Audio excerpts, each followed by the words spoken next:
Достор, барына кутмандуу кеш. Достор, силер жашооңордо кидала болуп көрдүңөр беле? Кидала деген бул силерди бирөө акчага алдап кетти эле негизи. Бүгүн менде ошондой болду.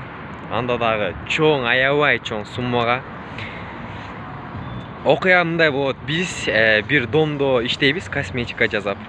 Ал жерде 8 этаждуу дом, 4 подъезд менен. Ар бир подъезд 125 миңден багланган экен негизи. А бизге биздин бригадир 100 миңден деп айткан.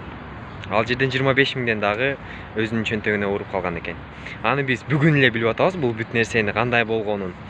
Негизи биз бул жакка иштегенибизге домдо 3 ай болуп калды. Жок, 3 ай эмес. 2 ай дагы канчайым күн болду. Ушул убакыттын ичинде биз 28 миңден гана алганбыз. Негизи бул жак майда чүнөлөрү менен, кошкону менен 700 миңге баланыптыр. Баары 700 миң акча. Алдар 28 миңден гана алганбыз. Ошол 700 миңден 5 бала 28 миңден, анан бул жакта дагы 150 миң калган. Ошондо калганын бардыгы бригадирдин чөнтөгүнө кетти. Азыр бардыгыбыз ошол нерсени берип, бардыгыбыз ичибизде болгон жинди чыгарып, не кылыш билбей кетип атабыз. Андыктан достор, эгерде Москвага келе тургандар болсо, аябайлагыла.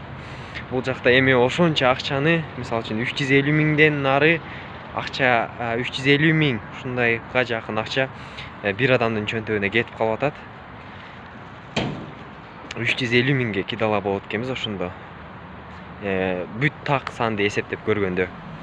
А так бардыгыбыз азыр 5 бала 28 миңден гана алганбыз, 700 миңдин ичинен.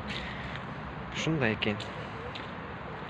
Ошого абайлагыла, стройка ушундай болуп калат экен. Бригадириңер негизи күтпөгөн болчу, ал адамдан жакын, биз менен жашаган эле адам болчу.